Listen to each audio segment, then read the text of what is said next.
खबरों में आगे बढ़ते हैं, आपको दिखाते हैं बुलडोजर के तांडव की खबरें। प्रयागराज में आज भी चलेगा बुलडोजर। खबरों अनुसार अतीक के करीबियों पर होगा एक्शन और तीसरे दिन भी देखिए दिखा बुलडोजर का एक्शन। अब्बास की 2 मंजिला इमारत को गिराया गया तो अतीक के करीबियों पर भी एक्शन लिया जाएगा। इससे पहले हमने देखा कि अतीक के घर पर बुलडोजर चला था, लेकिन आज एक्शन लगातार जारी रहेगा और ये पंजा आज भी चलता हुआ नजर आएगा। प्रयागराज में आज भी बुलडोजर चलेगा।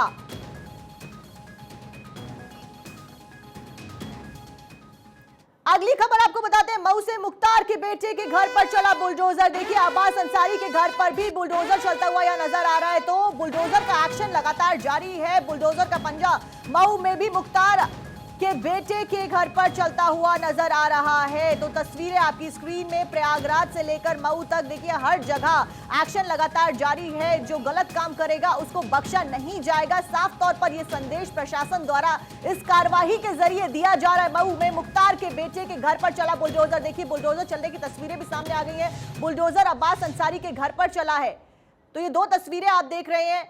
एक तरफ जहां प्रयागराज में अतीक के करीबियों पर भी एक्शन लिया जा रहा है प्रशासन द्वारा, तो वहीं दूसरी तरफ मुख्तार के बेटे के घर को जमींदोज किया जा रहा है। तो यही इससे संदेश मिलता है कि जो कुछ गलत काम करेगा उसके ऊपर कार्रवाई सख्त से सख्त प्रशासन द्वारा ली जाएगी। अतिक्रमण को हटाया जाएगा और एक्शन लिया जाएगा।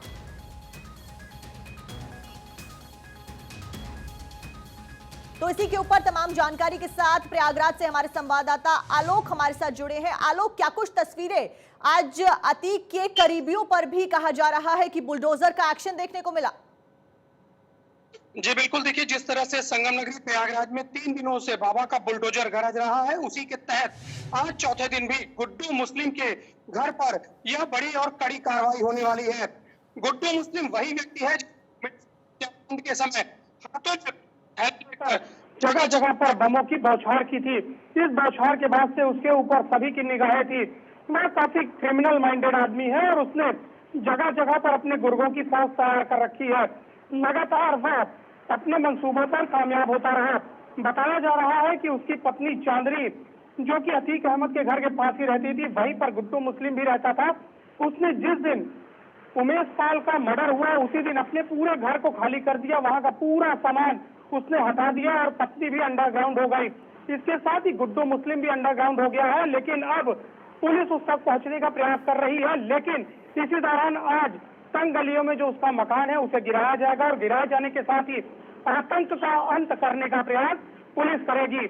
मैं आपको एक बात और बताना चाहूंगा कि कल शाइस्ता परवीन को पुलिस ने निजी मुचलके पर रिहा किया है। उनके जो अधिवक्ता है विजय मिश्रा, उन्होंने अतीक अहमद की पत्नी शाइस्ता परवीन को धूमनगंज थाने से छुटाया है। तो पुलिस ने अतीक अहमद की पत्नी शाइस्ता परवीन से कई अहम खुलासे की बात कही है और उनसे कई जानकारियां ली है।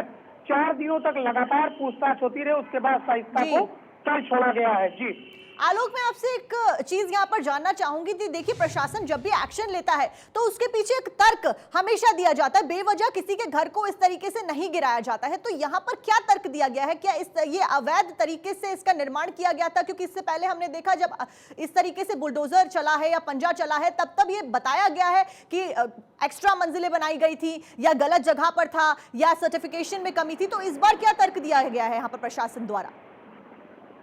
देखिए मसउद्दीन का कल घर गिराया गया, उसके साथ ही जो अतीक अहमद के खास शूटर हैं कबीर अहमद, उनका 2 मकानों को कल गिराया गया है एक साथ।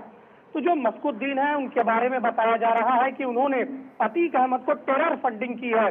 जो उमेश पाल हत्याकांड है उसमें उन्होंने पैसे की बरसात की और उसके बाद इस बड़े और कड़े घटनाक्रम को अंजाम दिया गया, जिसके बाद से मसउद्दीन पर सभी की निगाहें थी। मसउद्दीन को देखने के लिए लोग परेशान रहे, लेकिन मसउद्दीन सामने नहीं आए। लेकिन उनके मकान पर ताबड़तोड़ पोकलैंड चला है।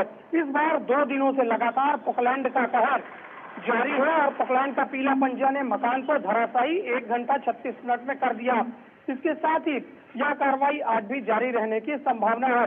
मसउद्दीन टेरर फंडिंग का मास्टरमाइंड था और इसके साथ जो कबीर अहमद है उसके मकान से पुलिस को कई अवैध असलहे और चापड़ भी मिले हैं, जिसको पुलिस ने रिकवर किया और इसकी जांच पड़ताल की जा रही है। लगातार ताबड़तोड़ कार्रवाई से जो अपराधी हैं वो डरे हैं, लेकिन पुलिस और प्रशासन लगातार उनके पीछे लगी हुई है। जी आलोक, बहुत बहुत शुक्रिया आपका तमाम जानकारियां दर्शकों तक साझा करने के लिए।